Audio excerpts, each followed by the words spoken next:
Good afternoon. On a cold January day nearly 7 years ago, I took the oath of office to become your Lieutenant Governor.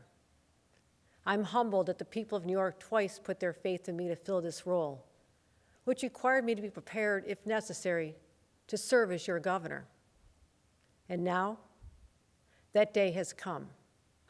At the stroke of midnight, I once again took the oath of office, creating a sacred bond of trust between me and every New Yorker. And thus, I stand here as the 57th governor of New York. But I did not get here without the courage and sacrifice of others.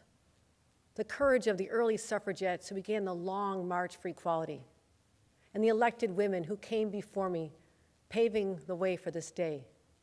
They taught me resistance. And the courage of my grandparents as teenagers fleeing great poverty in Ireland in search of a better life.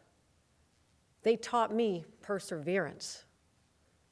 And the courage of my mother, who despite growing up in an abusive home and losing her own mother at a young age, raised 6 children in Buffalo, all while engaging in social and racial justice movements. Together, we founded a home for survivors of domestic violence when she was 70 years old. She taught me empathy. And the courage of my dad to dream big for his family, making steel by day and getting an education at night, and leaving it all to join a tech startup in the early days of computers. He taught me to be a risk taker. And the courage of my own family, husband Bill and children Will and Katie, to encourage me to pursue my passion for public service despite countless hours of my absence. They taught me unconditional love.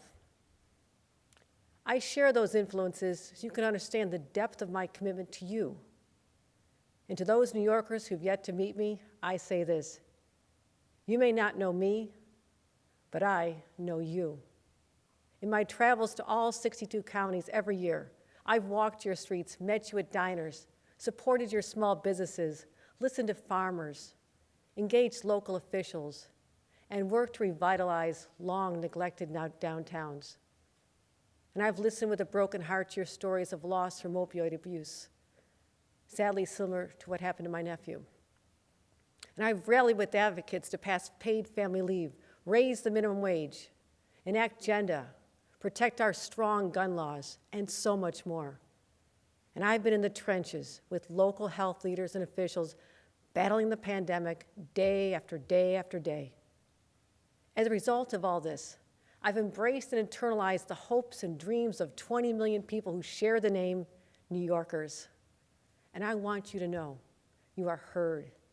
And I'm ready to get to work as your governor to solve the big problems that this state faces.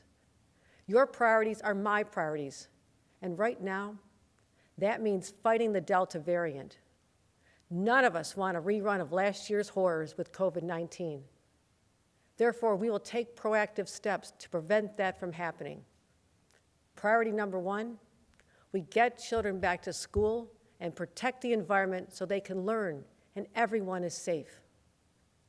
For months, I've been consulting with parents, elected officials, teachers, school boards, and superintendents.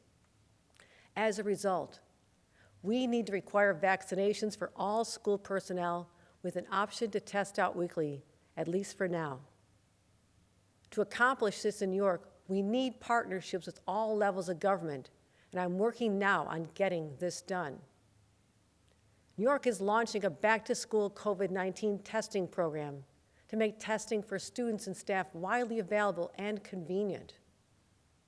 I'm also immediately directing the Department of Health to institute universal masking for anyone entering our schools.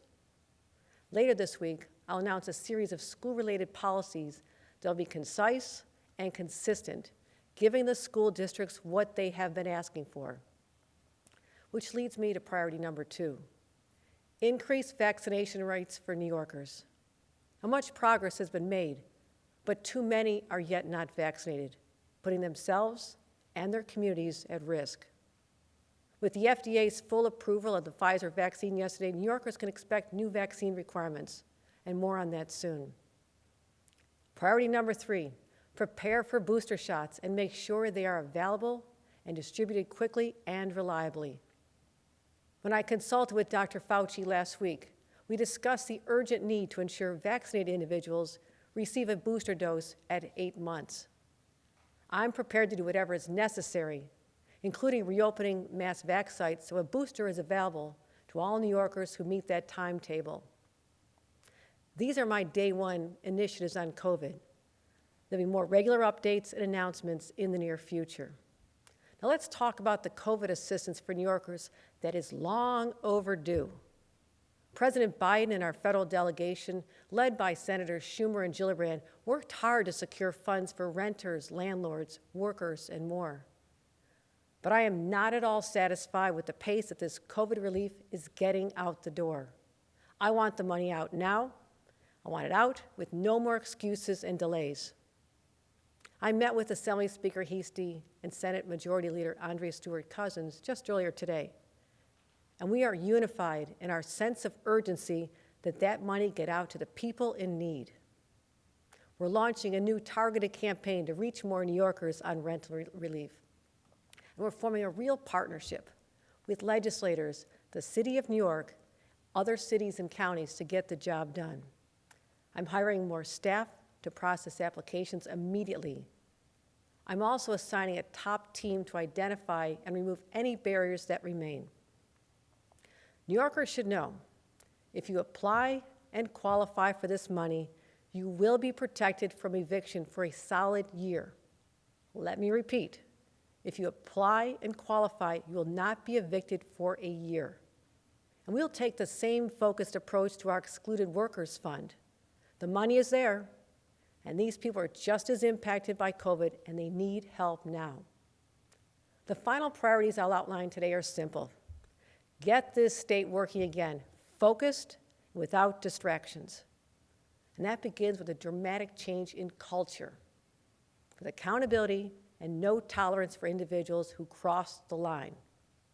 Today, I'm directing an overhaul of state government policies on sexual harassment and ethics, starting with requiring that all training be done live, instead of allowing people to click their way through a class.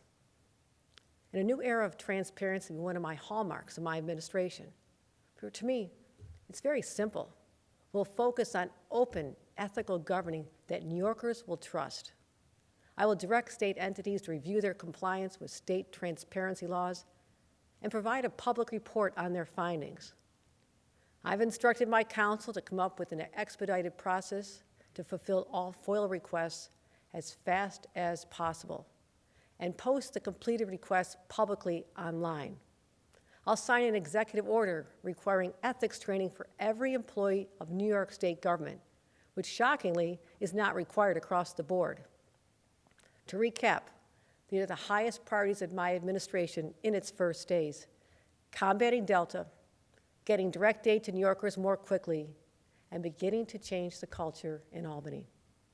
To achieve all this, and so much more, we must and will work together. Across every corner of this state, we'll have a fresh and collaborative approach. I've already reached out my hand in friendship to many elected officials who too are eager for a new relationship with the state. You know, the Bible tells us there's a time for every purpose under heaven. I believe that. I believe that with every fiber of my body, that this is our time to escape the oppression of a deadly virus and make our schools and workplaces safe to return.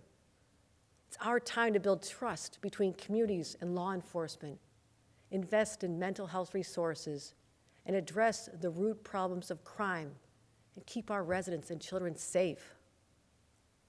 It's our time to make greater progress in ending the ugly specter of systemic racism. And it's our time to help small businesses and create new jobs for New Yorkers hit so hard by the pandemic.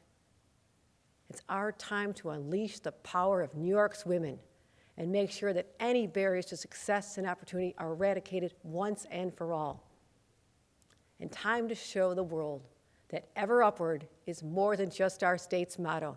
It's who we are and it's where we're going. This is our time to look forward with a powerful sense of optimism and determination. It will not be easy, and we have a lot of work to do. But one of my favorite inspirations is from a speech by Teddy Roosevelt. It speaks of the man in the arena who's marred by dust and sweat and blood, in stark contrast to the timid souls on the sidelines. Today, for the first time in New York history, a woman will enter that arena as governor. As I undertake the weighty responsibilities before me, know that I have the confidence, the courage, and the ability to lead New Yorkers forward and make New York's women proud. You'll find me to be direct, straight-talking, and decisive. I will not be deterred, and I'm willing to be bloodied and marred in the pursuit of what's right for the people of this great state. My friends, I invite you to join me in this fight for our future. I only ask for your faith in me and for your prayers. God bless New York, and God bless America. Thank you.